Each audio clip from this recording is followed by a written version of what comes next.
Should I start with his CV? Yes, ma'am. Please introduce the Okay. speaker, Dr. Yeah, Amitabh. yeah. Okay, so good morning, everyone. We have had a very nice talk by Dr. Peter Sado, and now we move on to our next talk. That is by Dr. Amitabh Srivastava. Uh, he's a consultant pathologist. We all know him very well. He is coming to frequently to India and conducting various courses. He is expert in GI pathology, endocrine pathology. He has several achievements and awards to his credit, like international publications about 608. He is honored Mentors Award, CAP Foundation in 2019, Jack Yardley Investigator Award, Roger C. Haggett Award of Pathology Society in 2016. Can you move the slide further? Or so these are his achievements, and I would like to say that he is well known to all the pathologists here, frequently conducting, and he had been a student of SGPGI. He belongs to SGPGI. He was passed out from here. So I welcome Dr. Amitabh, and I request him to start his presentation. Welcome, Dr. Amitabh. Good morning, everyone. In the next 20-30 minutes or so, I'm going to give you a quick tour of the neuroendocrine tumors of the GI tract and talk a little bit about the so-called MiNeNs, or mixed neuroendocrine, non-neuroendocrine tumors. If you exclude the stomach, the commonest sites of neuroendocrine tumors are the small intestine and the rectum. What has also become clear in the past couple of decades that the incidence of neuroendocrine tumors has been rising consistently, pretty dramatically, whereas all other cancers are either flat or declining. And the good news is that most of it seems to be occurring in either the lung or the small intestine and rectum, but it is mostly localized disease, the brown line here, and grade 1 tumors. So with more and more imaging and colonoscopies, it's not surprising that we are seeing localized indolent neuroendocrine tumors more and more. This is just a review to emphasize to you that in the early days of recognition of the entity, it took a decade or two before something changed our understanding or a biomarker, diagnostic or prognostic, and you can see in the last decade or so the pace of our understanding of these tumors has increased. It's reflected in the classifications that we use and the biomarkers that we use in daily practice, at least here in the West. So let's review the problems with the old classification of neuroendocrine tumors. We call tumors carcinoid, malignant carcinoid, and small cell carcinoma, and you could argue that basically G1, G2, G3 is a rehash of the same thing.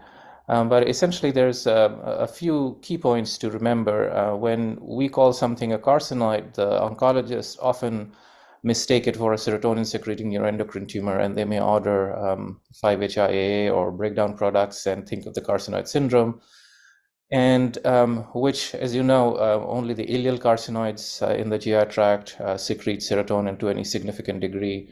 All the other sites basically are non-serotonin secreting neuroendocrine tumors.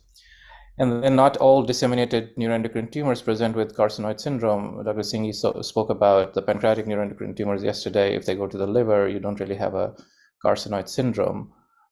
So the thought was that we should move away from something that creates confusion with serotonin secreting tumors and have a non-committal, well-differentiated neuroendocrine tumor as the nomenclature. Malignant carcinoid, well, it's kind of an oxymoron in the sense that it is carcinoid is a carcinoma. It just has a low-grade or indolent outcome, and they infiltrate and into the muscularis propria and do all the things that malignant tumors do. And if you look at overall 10-year survival, it's only about 60%. So there are tumors that are worrisome and associated with significant patient morbidity and mortality. And malignancy was always difficult to define in these tumors. And then finally, small cell carcinomas. We now know not all are small cell type. We can have large cells as part of the spectrum, and we now know that these must be distinguished from grade 3 well-differentiated neuroendocrine tumors. So this is how things stand. I'm not going to spend too much time on this because it was covered yesterday by Dr. Singhi talking about the pancreatic neuroendocrine tumors. Basically, you have 3 grades of well-differentiated and then 2 types of poorly differentiated. The poorly differentiated one are by definition high proliferative index, and then you have this rare subset of mixed tumors, which we'll come to towards the end. So let's talk a little bit about differentiation and grade because it creates a lot of confusion in how we sign out things sometimes in clinical practice. These are related concepts but independent in the sense that nearly all well-differentiated tumors will be either grade 1 or 2, and all poorly differentiated ones are going to be grade 3.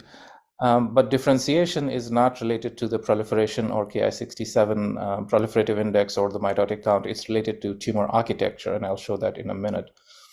And whereas grade is related to, as I said, the proliferative activity of the tumor. So the reports that we issue in daily practice should include both differentiation and grade because of the difference in outcomes between well-differentiated neuroendocrine tumors that are grade 3 and poorly differentiated neuroendocrine carcinoma. So we should avoid this high-grade neuroendocrine carcinoma diagnosis unless it's a very small biopsy and you really cannot distinguish the tumor architecture in that biopsy. So what do we mean when we say well-differentiated neuroendocrine tumor? We mean that the tumor has an organoid architecture, so tumor that's present in nests, in acini or pseudoglandular pattern that can be mistaken for an adenocarcinoma, trabeculae or festoons. So if you see any of these organoid patterns, then it's a well-differentiated neuroendocrine tumor. In contrast, the poorly differentiated neuroendocrine tumors lack an organoid architecture. The tumor is present in sheets, often associated with high mitotic and apoptotic counts, and also associated with tumor cell necrosis. And the cytologic features could be small or large cell type, and often you may see both in high-grade tumors. So this is what we mean by small versus large cell. Small cell carcinoma in the GI tract resembles its counterpart in the lung. The chromatin is fine, almost smudgy. You see nuclear molding. There's not much cytoplasm. Whereas the large cell neuroendocrine carcinoma nuclei are often ovoid and large with an opened up chromatin with prominent nucleoli. So it's not uncommon if you have a resection to see a mixture of both small and large cell types in the same tumor. The only thing I would emphasize again in the diagnosis of poorly differentiated neuroendocrine carcinoma is that you should stick to the well-established neuroendocrine markers, chromogranin, synaptophysin, and INSM1. And do not use CD56 alone as a tool for diagnosing neuroendocrine carcinoma because it's just very non-specific, and there's a lot of tumors that can be positive for CD56. And the 2 tumors are also different at a molecular level. Again, this was very nicely covered. Much of this work has been actually done by Dr. Singhi. So the well-diff neuroendocrine tumors have mutations in MEN1, DAX, and ATRX, whereas the poorly differentiated neuroendocrine carcinomas have mutations in MYC, retinoblastoma gene, and TP53. So if you have a small biopsy and you're struggling, doing RB and TP53 immunostains can sometimes help. I just want to emphasize there are some neuroendocrine tumors that are more prone to being diagnosed as adenocarcinoma because they have this glandular or pseudoglandular type of architecture, and basically they are tumor acini that mimic an adenocarcinoma. And in the rectum, there is this unique peculiar entity, which is very rare, which is known in literature as signet-ring cell carcinoid. So let's run through the GI tract quickly. In the stomach, the 3 main settings in which you get neuroendocrine tumors are autoimmune gastritis, syndromic tumors in MEN, and you can rarely see them in a sporadic setting, and these are the tumors that are most aggressive. You can rarely also see neuroendocrine carcinomas, and there is an entity that occurs in patients who have been on PPI for a very, very long time, and these are often multifocal and have a poor outcome. Sometimes on low power, you may just think of it as a gastritis because it's quite dispersed in the setting of autoimmune gastritis, the neuroendocrine proliferation. So you may think that these are plasma cells, but this is epithelial proliferation of neuroendocrine cells that you can highlight by chromogranin and synaptophysin. The only other thing in a biopsy specimen, if you have a core biopsy of a gastric submucosal mass, Sometimes the carcinoid tumors can undergo a little dyscohesion, like shown here, and have a myxoid stroma, so you may start thinking of a GIST or a mesenchymal tumor. Another thing to remember in the stomach is that glomus tumors can be focally positive for synaptophysin, so you don't want to misdiagnose glomus tumors as a neuroendocrine tumor. In the duodenum, you can get non-functional NETs, gastrinomas, somatostatinomas, which, since they are ampullary, they may cause pancreatic duct dilatation, and they are associated with pseudomatous calcifications, actually something described by Dr. Yogesh Dayal at Tufts, who many of you probably know.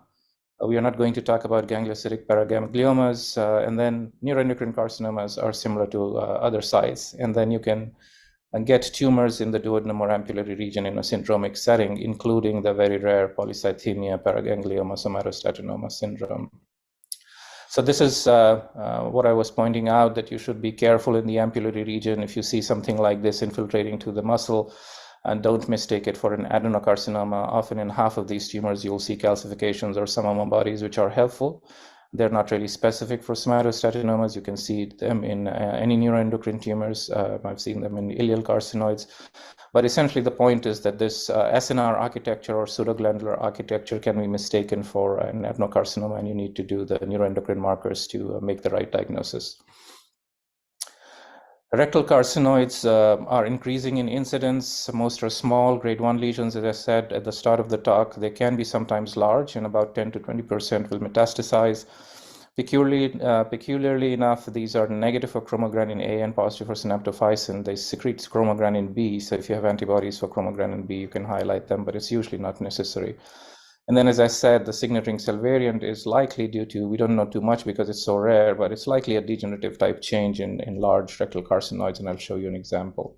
So this is the typical rectal carcinoid morphology with the trabeculae and festoons, which is a well-differentiated neuroendocrine tumor. This is pretty typical for rectal tumors. And this is what I meant by this sort of signet ring or pseudo-signet ring cell. If you imagine getting a biopsy for a tumor like this, you may misdiagnose them as signet ring cell carcinomas because they look like adenocarcinomas rather than neuroendocrine tumors. But if you're lucky and you think about the entity, you can stain them with synaptophysin and show they are diffusely positive. If you have a resection specimen, if you sample it enough, you can see the more organoid, well-differentiated architecture, and then cells kind of falling apart on the left that imparts a pseudo-signet ring cell appearance to these tumors. So let's talk a little bit about MiNeNs. Arthur said yesterday that he doesn't like the nomenclature, and I don't either. It makes it sound as if there are two different tumors happening in the same organ. Essentially, instead of saying carcinoma with divergent differentiation and mentioning the components, we are stuck with this MiNeN nomenclature. Sometimes in a biopsy, we will still sign things out as the old manic nomenclature, mixed adenocarcinoma, neuroendocrine carcinoma, depending on the components. By definition, you need 30% of each type, which in a biopsy is virtually impossible. So you want to, if you see two components, you want to report them in your biopsy so that the oncologist can decide based on the clinical presentation at diagnosis whether they want to treat. So if, for example, if it's in the esophagus, most patients may still get neoadjuvant chemotherapy, and they may modify the chemotherapy protocol to include the polydifferentiated neuroendocrine carcinoma component. A few caveats: you should not confuse entrapped normal structures with MiNeNs. I'll show you an example. Many of you may remember at some point there was an entity described of ductiloid cellular tumor of the pancreas, which essentially turned out to be neuroendocrine tumors with entrapped ductules, not a specific entity. And then the other important point is that don't stain your conventional adenocarcinomas, because you may end up with focal or multifocal positivity for chromogranin and synaptophysin, and then you'll be stuck trying to interpret them. And these should be diagnosed as adenocarcinoma, not MiNeNs. Also excluded from this group are amphicrine carcinomas. We don't talk about them anymore, but all of us who work in the field know that they exist. And these can be either gland-forming or signet ring cell tumors in the stomach. And if you do your neuroendocrine markers, they are diffusely positive, but we don't really know what to do with them and are essentially signed out as adenocarcinomas with neuroendocrine differentiation. And then we'll talk a little bit about the change in nomenclature of the appendiceal goblet cell carcinomas because we had something to do with the change. So the first point is don't mistake untrapped structures for mixed tumors. So here you have an adenocarcinoma that's wrapping around an islet, which is benign, not part of the tumor. So don't mistake it for a mixed adenoneuroendocrine tumor. There is a converse morphology here with a well-differentiated neuroendocrine tumors that's entrapping reactive ductules, which you should not mistake for a mixed tumor. As I said, don't stain if something looks like a conventional adenocarcinoma with mucin and goblet cells. Don't stain them with neuroendocrine markers because you may end up seeing something like this, where you may have to interpret them as either an adenocarcinoma with focal differentiation or diffuse neuroendocrine differentiation or a mixed tumor, and you can avoid that by just not doing the stain if it's a conventional adenocarcinoma. As I said, the amphigreen carcinomas in the stomach can be gland forming or poorly differentiated. So here's an example of diffuse type gastric cancer with really striking neuroendocrine marker positivity for synaptophysin here. And those of you who are interested, there's a very recent paper a couple of months ago in Modern Pathology where very unique genetic findings have been described in these gastric amphigreen carcinomas, which you should read. Here is an example of an amphigreen carcinoma with gland formation. So you can see we are still in the stomach. We have this NeNs and gland formations that are positive for mucin, also positive for neuroendocrine markers. So these are basically divergent differentiation occurring within the same cells. And just like in the pancreas, where you can have a mixed acinar endocrine tumor, where you find evidence of both lines of differentiation in the same tumor cell. And you can see that it's a high-grade tumor with a very high Ki67. So these are not considered in the MiNeN category currently in the WHO classification. Let's talk quickly about appendix. As I said, appendix can be a site of tubular carcinoids, which can be mistaken for adenocarcinoma. So just remember, if something looks bland, infiltrative in the appendix without a precursor adenoma, think about a neuroendocrine tumor and stain them with chromosynapto. Typically, you have this nested midgut pattern in the appendix, which is not hard to recognize. Sometimes you can see lipidized or clear cell change, which again can be mistaken for an adenocarcinoma because you could mistake this for mucin. And there's some suggestion that these tumors may have an association with the clear cell types, may have an association with VHL. I'll talk a little bit about this entity of goblet cell carcinoids, which the Europeans used to call goblet cell carcinoma. In the old version, there were two types, a goblet cell carcinoid, where the tumor was composed of normal appearing colonic crypts, and then the entity of adenocarcinoma ex goblet cell carcinoid, when the tumor started making signet ring cells or appeared poorly differentiated. And actually one of my colleagues here at Memorial, Laura Tang, described the type ABC tumors, which basically was goblet cell carcinoid, signet ring, and poorly diff carcinoma. So it seemed, again, like the MiNeN category, it seemed a little odd to us, as if there's a different tumor occurring in a precursor goblet cell carcinoid as opposed to progression of the same disease. And Melanie Jansela, who was our fellow some years ago, did a very nice study showing that the mutational landscape of goblet cell carcinoids and adenocarcinoma ex goblet cell carcinoid were essentially similar. You couldn't tell them apart. They don't have the usual colon cancer mutations. They have mutations in chromatin modified genes like ARID1A. They don't really have APC, KRAS, and BRAF mutations. And then that led to this study, an outcome study by us. So the pendulum kind of shifted. I'm not very happy with this name that we ended up proposing, because now we pretend that it has nothing to do with neuroendocrine differentiation. And we now call it goblet cell adenocarcinoma in the new WHO and separate it into low grade and high grade. And essentially, it's the same process that if you have well-formed crypts, those tumors tend to do well. If you have signet ring cells, those usually are in the intermediate category. And if you have poorly differentiated tumors, that's where the APC KRAS start appearing, and those tumors behave in a very aggressive fashion.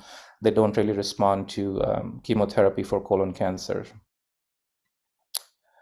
So mixed tumors, as you can imagine, and they'll have two components by definition, and the endocrine component can be poorly differentiated or grade 1 or grade 2, and the non-neuroendocrine component can be either an adeno or squamous cell carcinoma, and outside the tubal gut, it can be, if you're dealing with pancreas, it can be ductal or acinar carcinoma.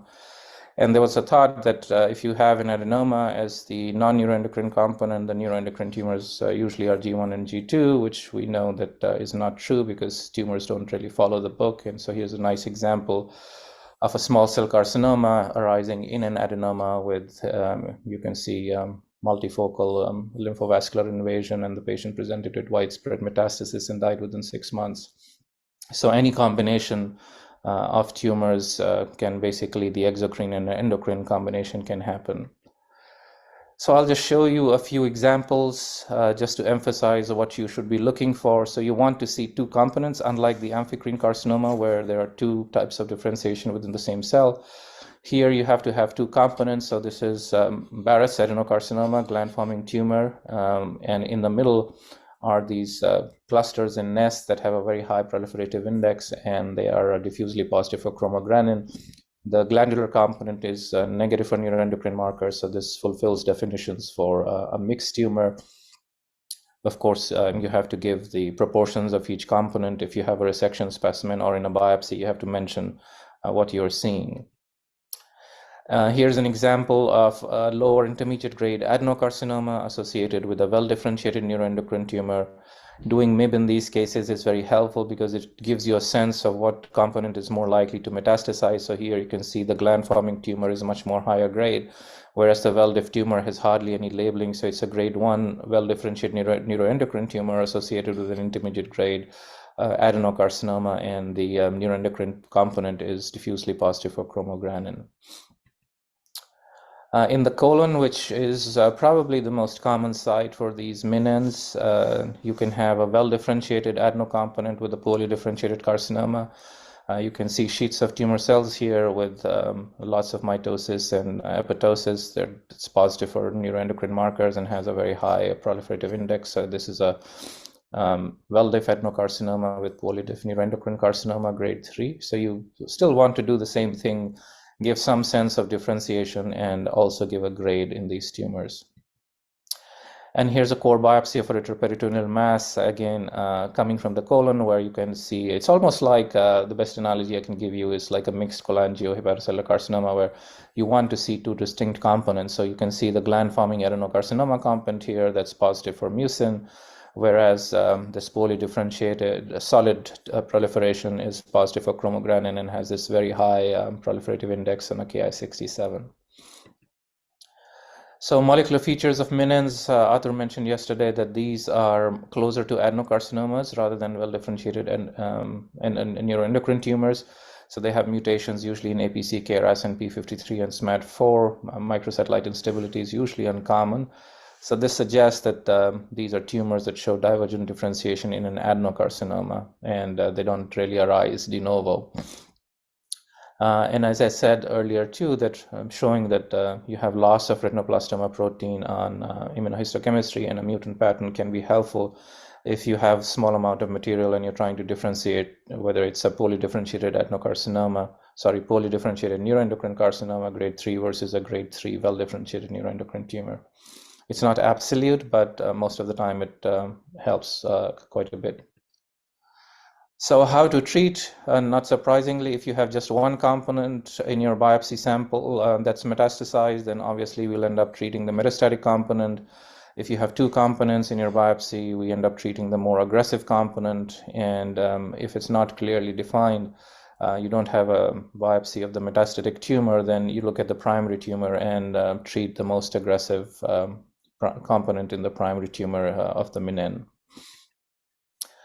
So I'll wrap up now. I know we are running a little late, so I just wanted to have this quick summary of GI tract neuroendocrine tumors and give you a few pointers that might be helpful in daily practice. So you can see that the neuroendocrine and mixed neuroendocrine and non-neuroendocrine tumors can show a diverse spectrum. Accurate classification is really key to management, so give your histologic type, grade it, and stage it properly. Don't stain conventional adenocarcinomas with neuroendocrine markers because you'll end up in trouble. Do not diagnose neuroendocrine carcinoma based on CD56 alone, because you can see it in melanomas, sarcomas, lots of other tumors, so it's not really specific. So you want your chromogranin, synaptophysin, or the more recent INSM1 staining to make this diagnosis, and give what components you're seeing and what proportions of each component you see in the mixed tumor. And when you have such tumors, they're very difficult to treat, and they have a poor outcome unless you're lucky, the patient is lucky, and you're dealing with a low-grade adenocarcinoma and a well-diff neuroendocrine tumor, grade 1 or 2. So if you have an aggressive component, if you have a biopsy of the metastasis, you will end up treating the metastatic component. And if you only have the primary tumor and you don't have metastatic biopsy, then you end up treating the most aggressive component. So I'll stop here. I'm sorry for my voice. I am under the weather a little bit since yesterday. And I'll stop here, and it'll be close to midnight here. So if I am still up, I'll join you guys for a little bit of a Q&A. Otherwise, you have my email address. Feel free to reach out, and I'll be happy to answer any questions. Thank you very much for your attention, and many thanks to Dr. Jain and Vinitha for inviting me to help out with the talk and the conference. Thanks very much.